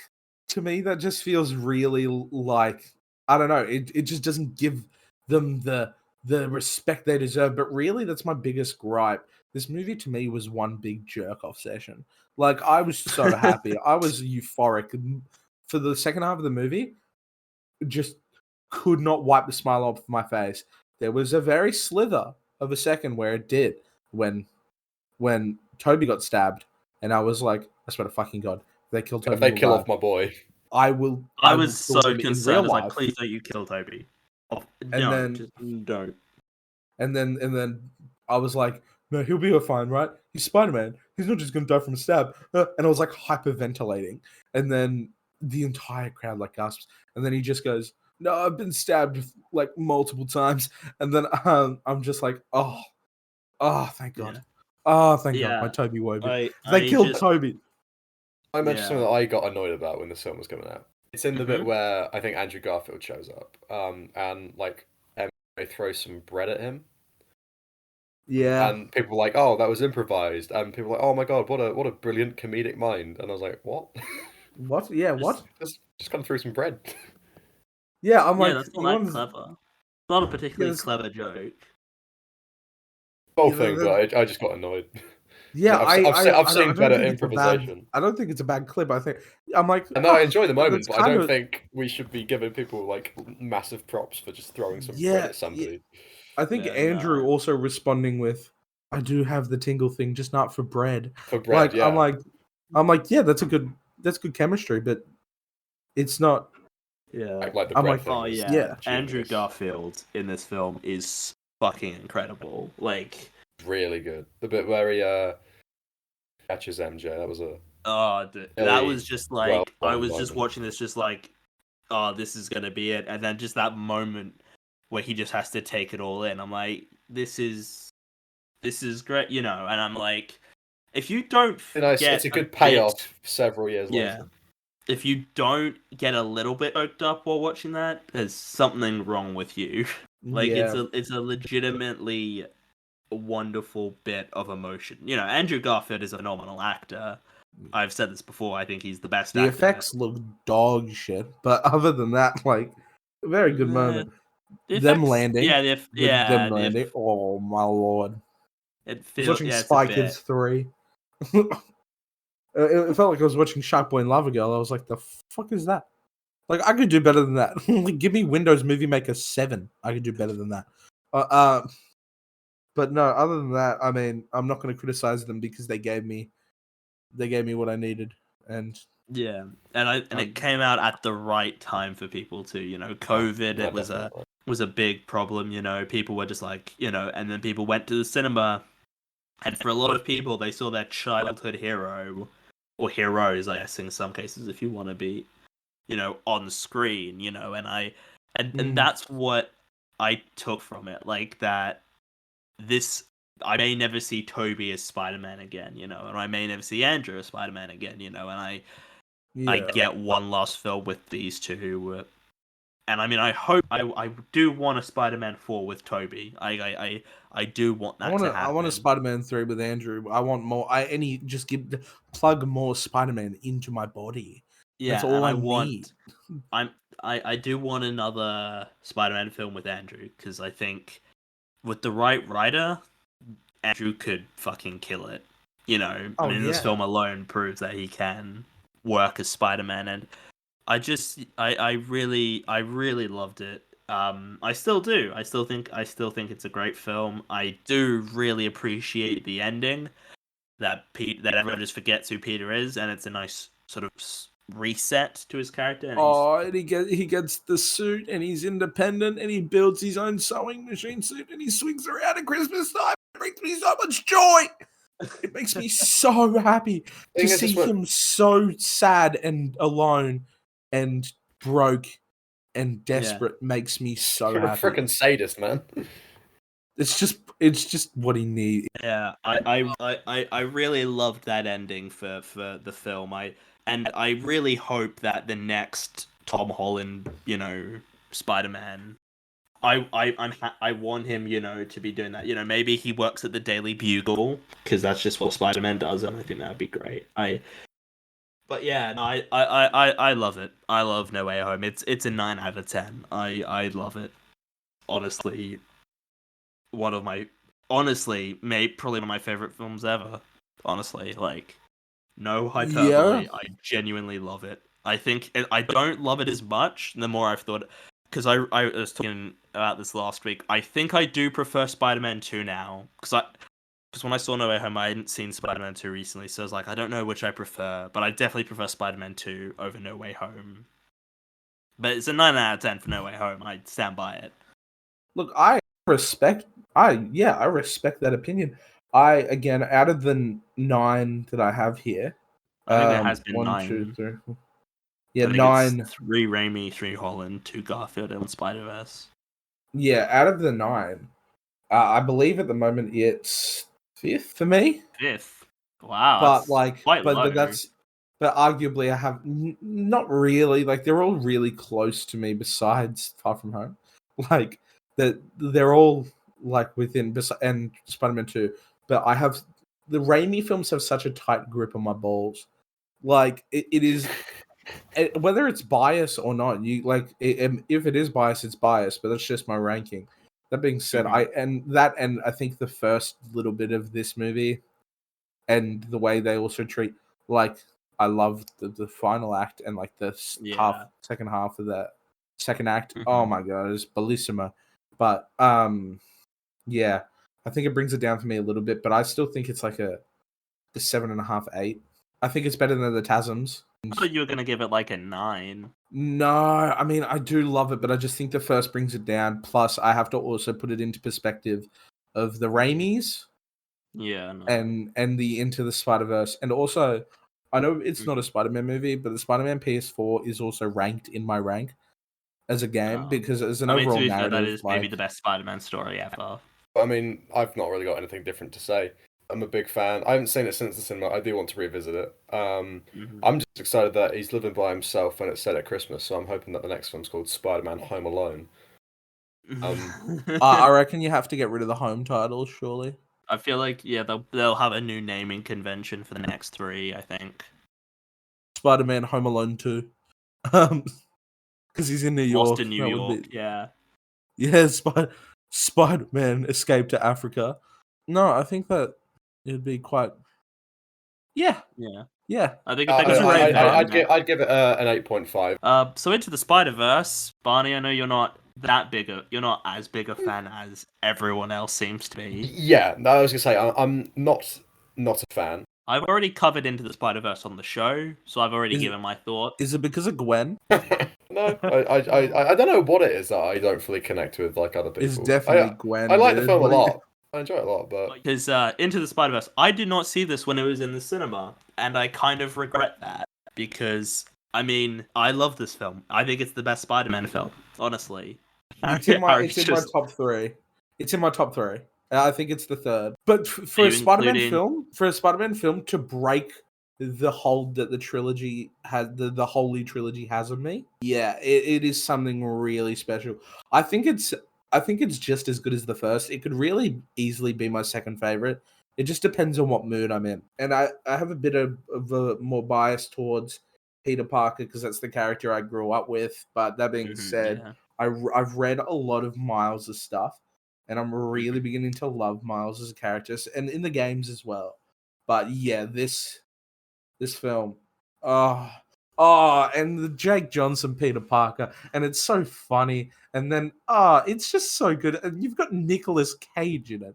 How can you not love this movie? I love Nicolas Cage in it. But yeah, this film just came out of nowhere from my memory. Like, I'd seen the trailers, but I wasn't like, oh, this is gonna be great. And right now it's number 16 on Letterboxd Top 250.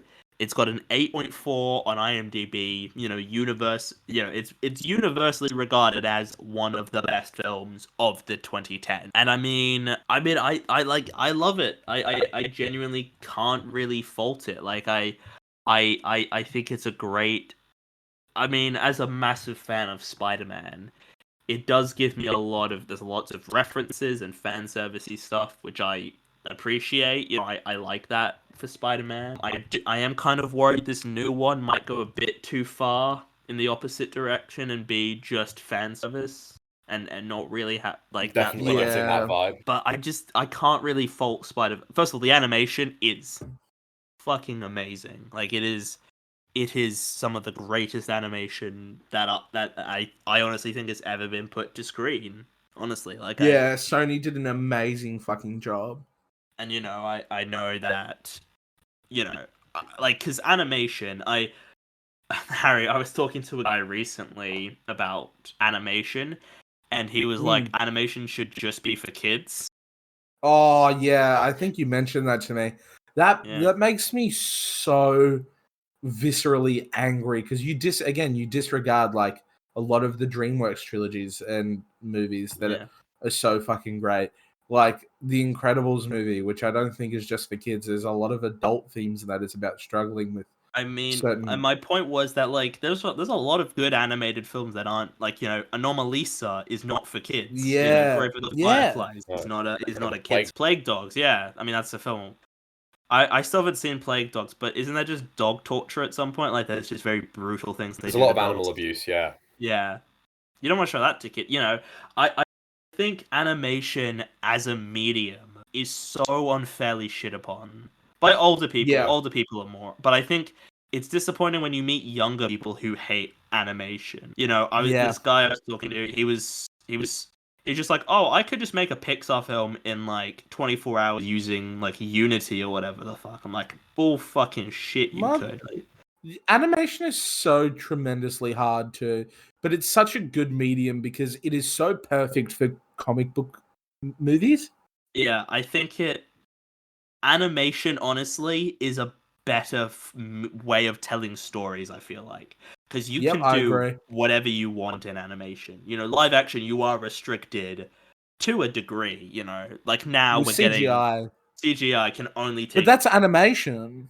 That is technically animation, you know. I mean, you look at Avatar, which is arguably animation. You know, I think, and honestly, I genuinely think like animation is the best way to tell stories. You know, I think and also just what people have been doing with animated films. You know, I mean, look at, you know, even recently stuff like Del Toro's Pinocchio and Puss in Boots 2. You know, Isle of Dogs, yeah, you know, hell, even like stuff like Soul from Pixar, you know, you get all these you know, the animation, yeah, and the amount of work and effort that gets put into animation is commendable. Like I don't shit on animation as a medium because it is infinitely harder to do. And I think, even like hand draw, yeah, Harry and we did animation at uni. Look, I remember Harry, you and I,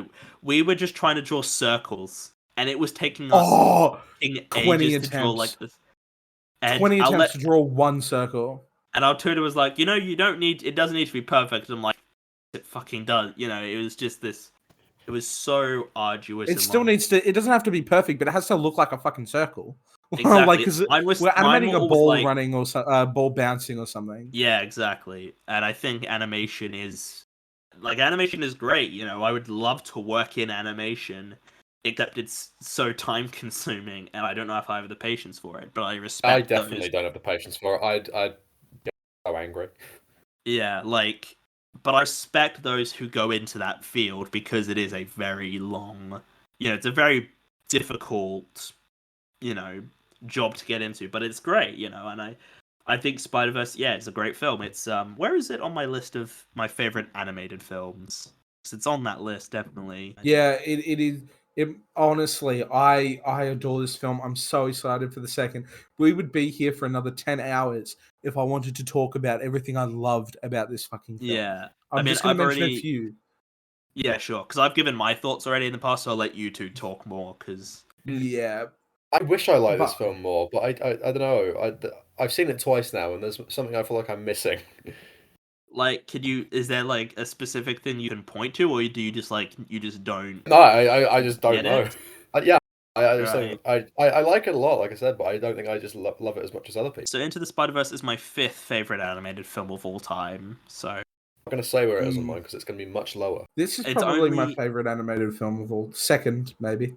For me, Spider-Verse is behind the original Lion King, Grave of the Fireflies, The Nightmare Before Christmas, and South Park movie. Just to undercut any... Very different films. But I stand by the South Park movie. I think the South Park movie is amazing. Is that the first one? Yeah, bigger, longer, and the musical. I love that fucking movie. It's just... it is pure... Jake Johnson's Spider-Man, hilarious. The Spider-Man that dies at the start of the movie, arguably still a really cool Spider-Man. The fact that he acknowledges Miles is learning. the little bit of the Gwen being a badass boss bitch, then having all the other Spider-Men like Aunt May in the basement, and that's so cool.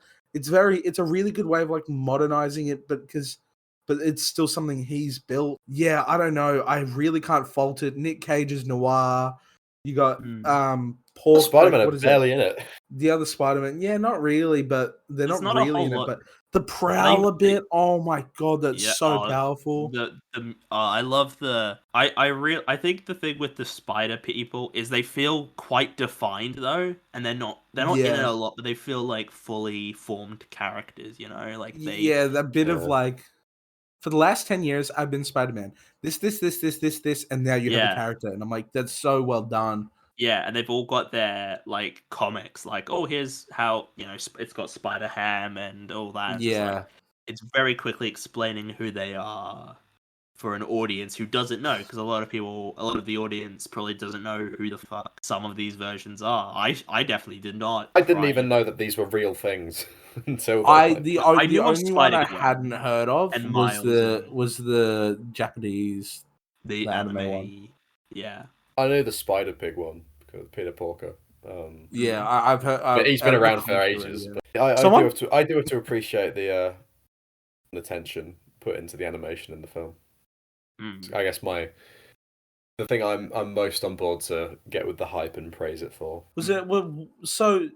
Is it just that a lot of this film didn't do it for you, or what? I think it's because I'm just not a big enough Spider-Man film fan.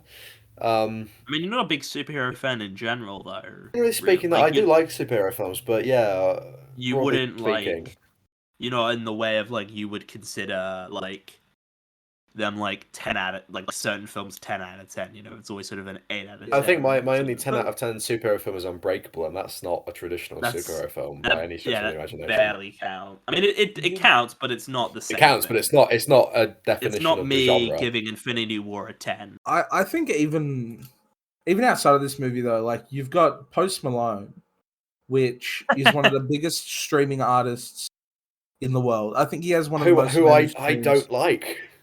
Yeah, I'm not a huge Post Malone fan. I've seen him live. Like, my favorite song of the whole film, even though Sunflower is like the song, is "What's Up, Danger." Oh, I love that scene. That's such a. I love just the way that film is shot and the way, like, you've got the shot of Miles technically falling upwards. Yeah, that's so sick. It's amazing because he's rising to the occasion by falling. It's so awesome. simple, but it's just like cinema. You know, it is cinema. I like Doc Ock in that. I think the role to have Doc Ock as a woman, I actually think is really fucking cool. The fact that she's really chaotic, chaotic as well. The Kingpin's design, oh my god, I adore that.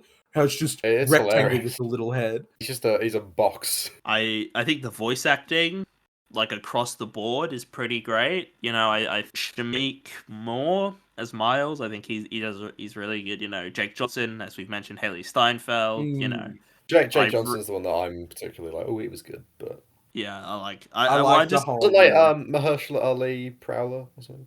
Yeah, Mahershala Ali. I like him in it. I think I'm always a sucker for like films with like characters, but they're older versions. You know, like Logan. In Logan, Right, you know, that kind of... no, Ross Falcon, the other one, Last Jedi. But I'm always you know, and that's why seeing Toby back meant a lot, because it's like, oh, it's just, you know, this, you know, he's older, but I think he really, which there's a bit that I just love from No Way Home that I didn't even mention, which is the reunion with Peter and Doc. You know, that's great. Trying to do better, my boy. You're all grown up. Yeah. It's just like it just gets to me. It's just like, yeah, this is great. I love it. I mean, I can't fault Spider-Verse, really. I really can't. It is I probably can't fault it in none other than the superficial way, and that it's just kind of not for me. I'm trying to think. I would say that this gets me emotionally. I'd say that when the fact that he beats the villain by like doing the thing that his uncle like was like, hey, one, hilarious, but two, like also like a really good, like cute little tribute as well. I I'm just going to jump to my rating. I have nothing else to It's talk before. about on it. Actually, no, go on. But I'll save that for my bit. It's a 10 out of 10. 10 out of 10 Spider-Man film. I adore this movie. Not as much as I adore the second Spider-Man one, or even the first Given the Day. Like, it honestly. I mean, yeah, I give it a 10 as well. I can't fault it. I stand by it. I didn't rewatch it, but I've seen it like 5-6 times since it's come out, so I'm fairly familiar with it. I love it. It's as simple as that. I'm gonna look really mean. Barney's gonna just suck out all the positive. I'm gonna tank the rating there. You know, I think there is a nice story being told there, but I'm only gonna give it an 8 out of 10. That's not too bad. I judge. I'm not one to judge, so. And so this is all tying into Spider-Man Across the Spider-Verse comes out this week when this episode will be going live, and I will be seeing it as soon as I can, probably before I go to class. Yeah, me too. Like, seeing it when I can, and if I feel like. The earliest showing I think that I can get to is at like 9:30. That's the earliest. Is that a PM or an AM? AM. That's the earliest showing I can catch before. What day does it come out? What day of the week? Thursday. Ah, I think there might be some show times that Wednesday night. It's it's a Thursday when it comes. I think it's the second technically. No, the first. But I think might be some evening showings on the Wednesday. But I'll be seeing it 9:30 on Thursday, and then I'm going to watch it at Palace Cinemas. I'm quite skeptical about this film. First of all, it's nearly 2.5 hours long, which animation to me shouldn't be that long. Like, that's just my take. I think animation should be like 100 minutes. Honestly, like, I think that's enough for animation. I've heard that it reportedly doesn't really have that much of an ending, which is gonna really piss me off. Because I hate films that do that. Like, Harry, does that annoy you when films sort of have like a clip they don't really have an ending? They're just so open-ended, and you're like, yeah, that does annoy me. I think even if it's part of a series, it should be, each film should at least be a contained narrative. Yes. That shouldn't be controversial. I know. I think Barney, you agree with me as well. That film, like Back to the Future Part 2, is like Back to the Future 2, for example. I think is a good example of that. You know, it sort of wraps up that whole story, but there is a little bit extra. But I think Back to the Future 2 works. I hate this mentality that like, oh, films don't have it's. I hate when TV does it as well. I think TV has a problem with that. And it shouldn't be controversial. It should be, however, but it is apparently, and I find that weird. But it looks great as per usual. They're doing the Spider-Man pointing meme again, which I feel like they've kind of overused a lot. Yeah, it's been done. But I hopefully will like it. People have seen it. People are praising Across the Spider-Verse, saying it's an amazing movie, which I feel like this is kind of one of those movies, right? I don't know if you guys like think like this, but I sometimes think some people want to love movies, like certain movies, and they're going to love it regardless of it's good or shit. Yeah. Like, I was thinking about the new Barbie film, and people are like, oh, this is going to be such an amazing film. And I'm like, you don't know that. Like, yeah, I'm also more keen for Oppenheimer, but... I mean, I kind of am too, but I think we're just sexists, Harry. I think that's just what it is. Yeah, no, but I love Margot Robbie. So... I mean, who doesn't? I loved The Wolf of Wall Street, to be fair. Plus, I like that genre of film, bro. But from what I've seen of the Oppenheimer trailers, it just looks so epic. It just looks like... It does look like good. I mean, to be honest, movie with Matt Damon. Oh my god! I just think, I just think people want to love this Barbie film, just like they want to love Across the Spider-Verse, and they're gonna overlook the flaws it has. I want to say objective flaws, because though there is such thing as an objective flaw, you know, but I think just people want to love it, you know. Yeah. No, I think that happens quite a bit. The same thing's going to happen with Dune Part 2. Because it happened with Dune. Yeah. Well, I'm just looking right now on Letterboxd, which is, I don't consider Letterboxd like a proper reviews. Like, I don't consider it a good way of determining the consensus. Because it's social media. Yeah, I would argue IMDb, generally, Generally, stuff gets review bombed occasionally, but a lot of the time, I think IMDb is a general way of determining the consensus. Yeah. Like, I think it's dumb, but I don't. I think Letterboxd is very pretentious, and I use it. Yeah. But it's the very Letterboxd top pretentious. 250 is It's pretentious very shit. Carsten Rehnquist. It's Like- but Spider-Man Across the Spider-Verse currently has a 4.3 on Letterboxd, and the first one had a 4.4. So it is. I'm very keen to say it. I want it to be good. I think it will be good. I just don't think it will be that great. You know, I think they can't strike lightning twice. I think that's what it is. I think they can, and I think they will. I mean, I want them to, but I think they might have just gotten a bit lucky with the first one. I don't know. So that's what we're tying this into, and we will discuss it in the review of the year, alongside other films like the new John Wick, you know, the new Guardians of the Galaxy, the new M. Night Shyamalan film. We're going to talk about all these in the review of the year. So that's this week's episode done. I might be taking a few weeks hiatus because uni's nearly finished and I've got assignments to do. Listen to last week where Harry is far more positive than I on all those Spider-Man films. Well, most of them. The amazing Barney ones mostly, yeah. did was it Evil Dead? We did Evil Dead was the last one you did, right? Evil Dead's a good one. I think we have an interesting discussion on that. Check out the Facebook page and the Instagram. I'm at Letterboxd. William F, that's me. Barney's there. Barney Metcalf, right? Give him a follow. Harry, do you have Letterboxd or no, anything? kind of maybe, but not really. I don't use it. Like, I mean, too bad. There's no point. I can't be bothered to log and stuff my movies. Yeah. I prefer to just Yeah, I'm just anal retentive like that. I just like keeping track of things. I'm just yeah. Thank you for listening to this episode. Thank you, Harry, for joining me. No problem. You were a bit upset in this one, but that's cool. It's fine. You get interested. That was expected. Yeah. Yeah, I knew it was coming. And Barney, thank you for finding some time in your very busy personal life to join us. All right. I'm here now. But yes, thank you for joining us, and I'll see you all in the next one. Goodbye. Bye.